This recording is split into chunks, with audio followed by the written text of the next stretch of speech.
I've got something that'll really get you higher. Hold on a sec. Here. But Roxy, shouldn't you tell him you can't read? My leg. You think she'll ever walk on her own again? Lord, please, where are the drugs? There are no drugs! The 1980s saw a boom in children's television designed specifically to sell products. He-Man and the Masters of the Universe, My Little Pony, and Transformers were just the tip of the Saturday morning lineup developed to sell products to kids. These 30-minute toy advertisements would eventually end up the topic of the Children's Television Act and its contentious trial. In hindsight, these shows had nothing on the brain-rotting videos iPad kids consume on the daily. The animated Transformers movie is looking pretty good compared to the impending Skibbity Toilet movie. The 80s also saw a rise in the very special episodes, typically an episode of a live-action sitcom dealing with difficult social issues in order to raise awareness amongst kids.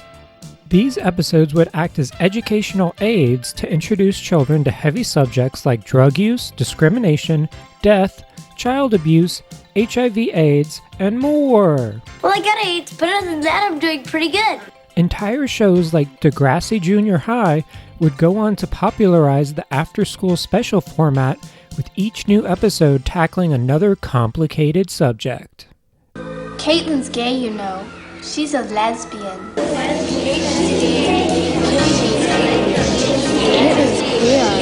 Caitlin's gay. I know it's true. She's a homosexual. I know. I heard the news. It's true. She's gay.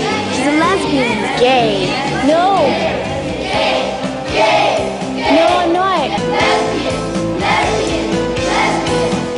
No. Anyone remember the clown episode from Little House on the Prairie?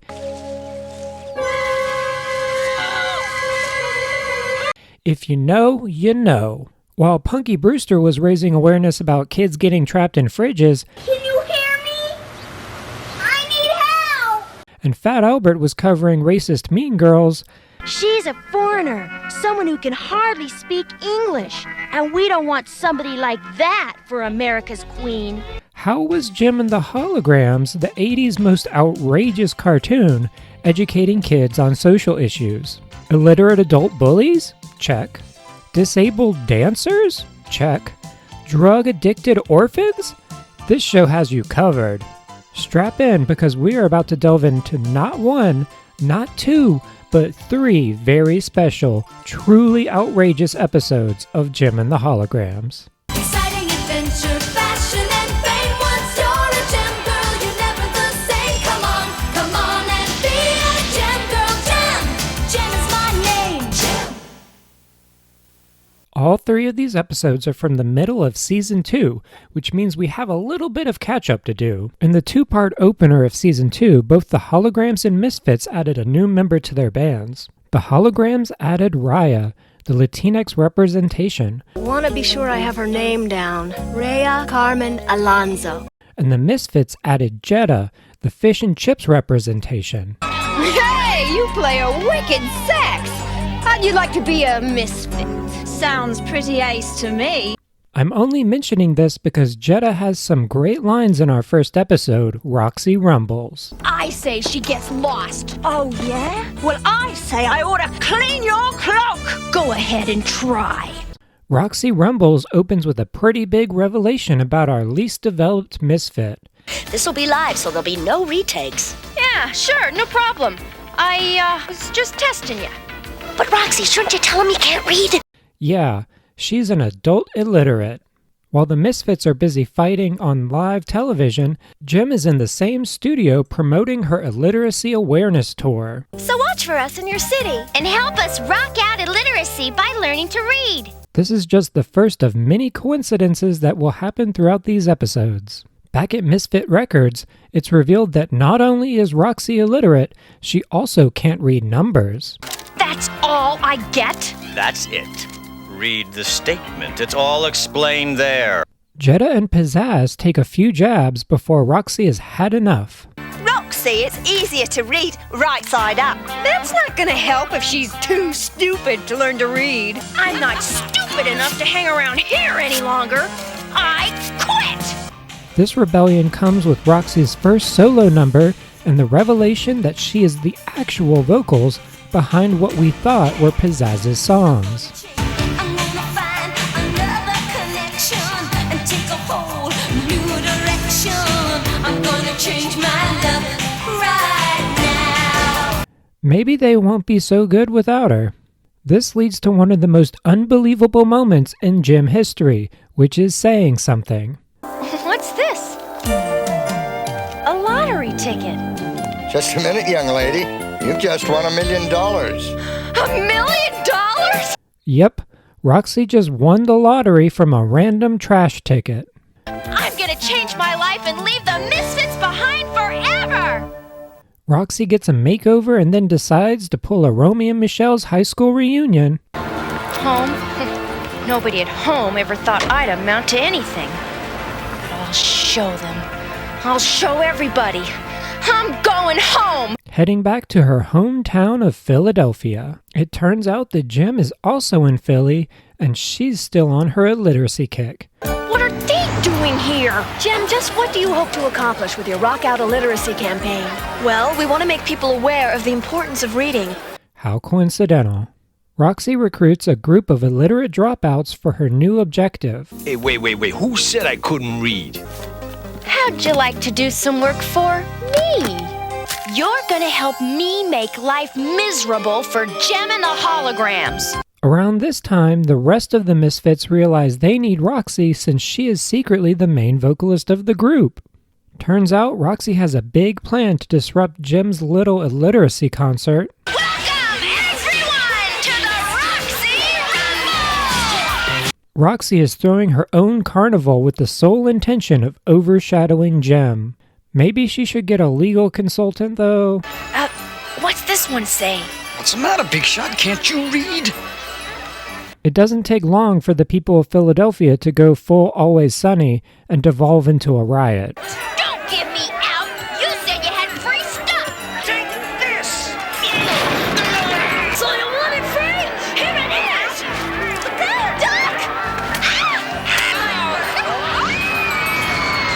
Okay, I'm pretty sure that one just killed a bunch of kids. When everyone comes for Roxy, Jem channels her inner businesswoman and comes to the rescue. There are fines for not getting the proper permits. I came to collect what's due me. What do we do now? I don't know. Maybe we can help? 1, 23, 24, 2,500. That should cover all the damages, sir. Roxy, now I hope you understand how important it is to know what you're signing. Why? Everything worked out okay, didn't it? Then, she continues to spread her pro-reading propaganda. You know, you've made a smart decision. Come on, I want you to hear something. We get it, girl, you want people to read. Roxy gets a harsh lesson in taxes. Who needs you, Jem? I'm still rich! Miss Roxanne Pellegrini, I am from the Internal Revenue Service. And our beloved Bonnie shows her the first moment of true kindness. Roxy, I want you to have this. It'll help you with learning to read. You do that for me? The episode ends with Roxy rejoining the Misfits, still harassed and mocked by the British. I see the boy. What's this? You got all wonky reading that kid stuff. But now with a newfound drive to learn how to read, even if it's just so she can read tax documents. It's a sweet ending for an episode that treats illiteracy and the entirety of Philadelphia as the butt of a joke. Roxy's illiteracy never comes up again, but I'm inclined to believe she went to night school. Make the smart decision. Learn how to read. Show will be right back after these messages. Jem, friend, dance.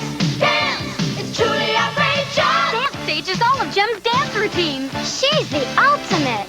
Now take a new look at the Holograms. We've all got cool new outfits and fresh new music. Here's Flash and Sizzle. She's prettier than ever. Flash and Sizzle, Jem. Flashing earrings and fantastic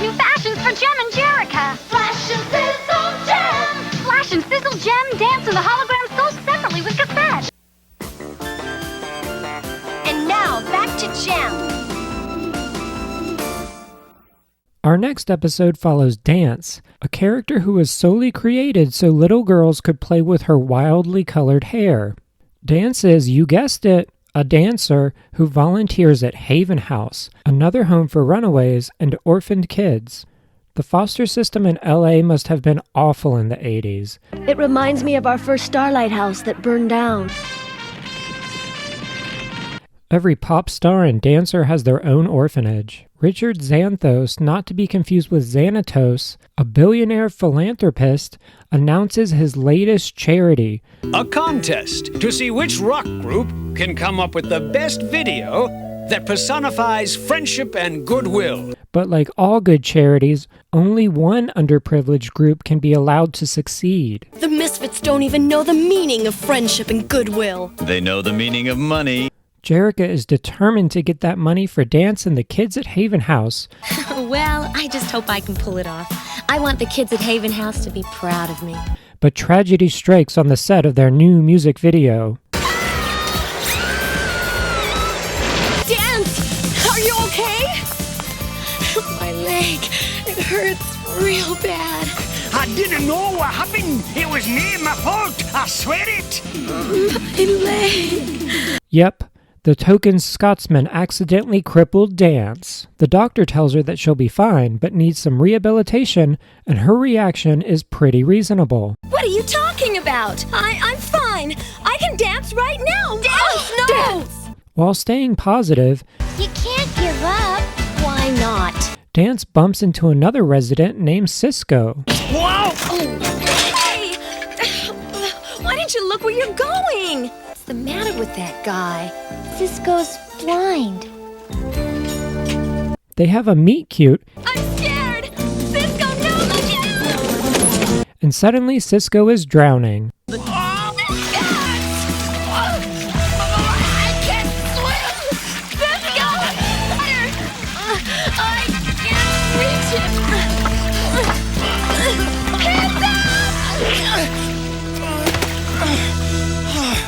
I knew you could get out of your wheelchair if you tried. Okay, Cisco. You convinced me. Wait, did Cisco just fake drowning to force Danse to get out of her wheelchair? That's some next-level manipulation. This encourages Danse to work on her rehabilitation. I can't take another step, Wes. Don't quit. Think of Cisco. When you put it that way, I'll take two. And we get a great montage as well as one of the best transitions in gym history. So when you feel you're on the spot, give it all you've got to make your dreams come true.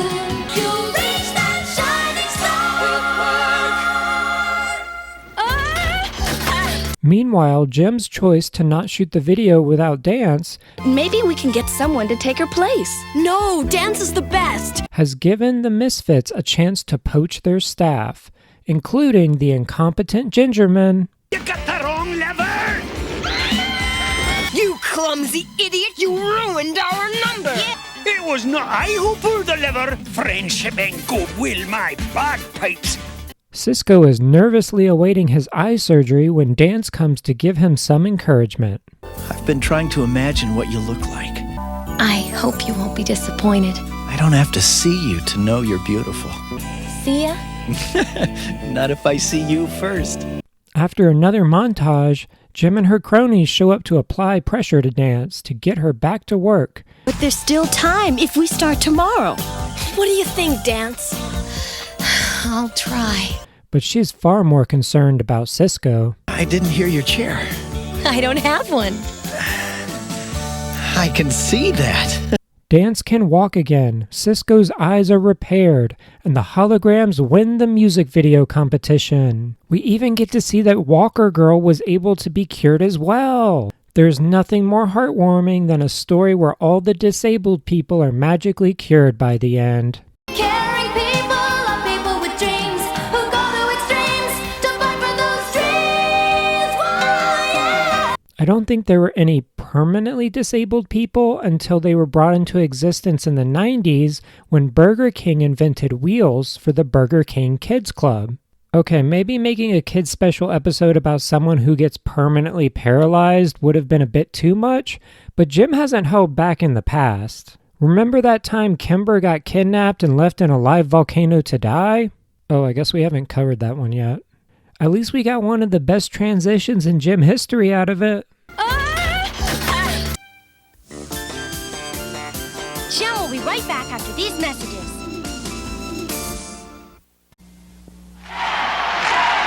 Oh, Jem, making music. Wow, that's truly outrageous. Now get a free cassette with new Jem songs when you buy any of the Jem dolls. Doesn't it hurt? Jealousy, baby. And I got to hear universal appeal. Who is it kissing? Who is it kissing? The music cassette is free at participating stores when you buy any of the Jem dolls, and you get a free Jem poster, too. I got mine. I got mine. I got mine. Jem! And now, back to Jem. It's finally time for the big one, the anti-drug episode. I can't wait to see how they handle the war on drugs. Alone Again introduces us to Laura, a recently orphaned preteen. She's very excited to stay with Jem. No, please don't make me stay here. This is Laura Holloway. Her parents died last month in a car accident. Oh, it looks like you play guitar. Maybe you'd like to jam with Jem and the Holograms. I'd rather not. Could I please just go to my room? After meeting Ashley and rubbing her face on a ping pong paddle, Laura has her first one-on-one with Jerica. I'm fine. I just don't fit in here. Please, leave me alone. You don't understand. Everyone's got something they're good at. Not me.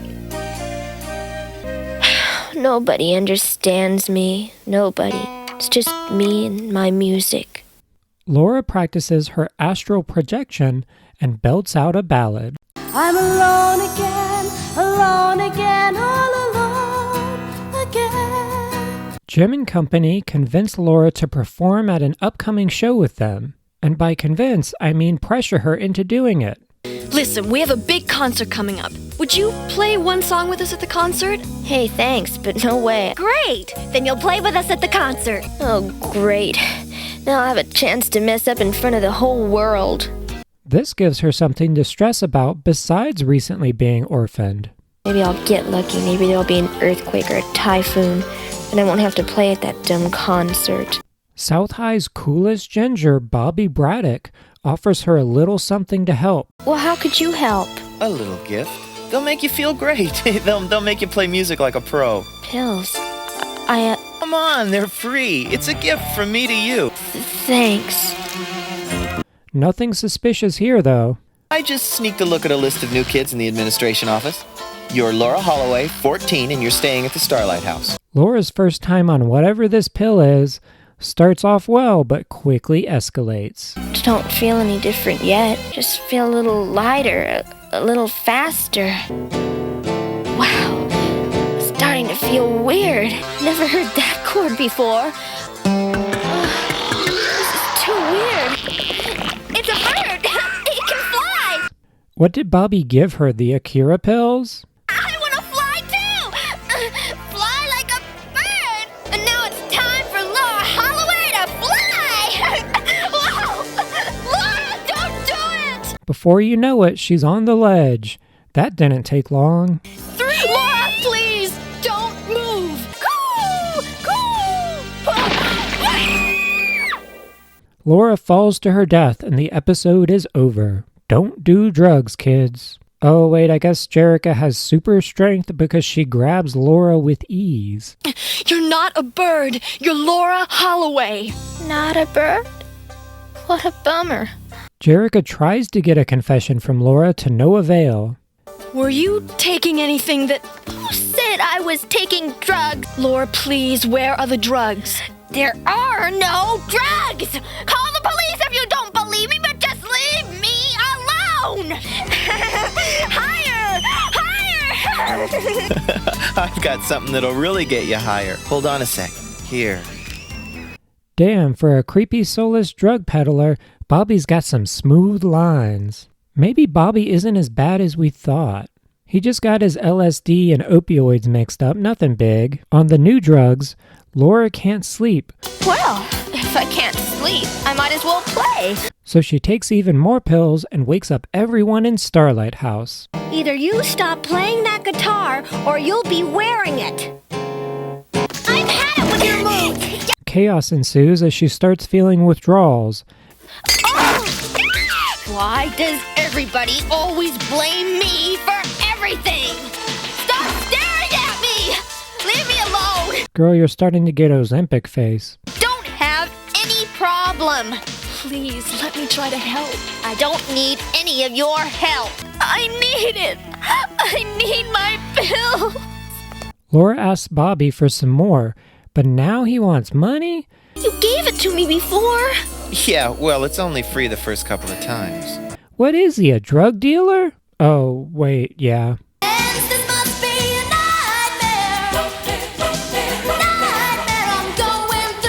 Laura does what any of us would do in this situation. She steals from Jerica. Got it. Laura!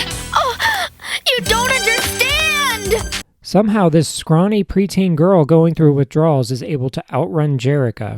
Bobby will help me now. When she finds Bobby, he's busy giving Ashley his scripted drug pitch. Come on, it's free. The sooner you pass that history test, the sooner I can treat you to a movie. Laura finally opens up to Jerica. Laura, you've got a serious problem. You've been a real friend, Jerica. Not like that Bobby Braddock jerk, but he just says the same thing to everyone just to make money off of getting people hooked. She goes to rehab and gets yelled at. I don't have any problem. Oh, can it, princess? Could you stop using dope? Could you get through the day? Face the facts. You've got a problem. You're addicted to the drugs. And finally admits she has a problem. Laura and Ashley rat out Bobby. You're under arrest. Hey, man, no friction. Take it easy. Let's go, buddy. It may take a while, but we'll all help you get through this. And I'm gonna get through it. And Laura performs at the big concert. Look inside yourself. She is then never seen or heard from again. Maybe the orphanage got more space. Maybe she relapsed. We will never know. I hope you enjoyed this retrospective on Jim's 3 special episodes. Do you have a favorite one? I'm torn between Dance Time and Alone Again. They both have such ridiculous moments. I have a few other episodes that I want to talk about. It's always fun to revisit the outrageous world of Jim and the Holograms.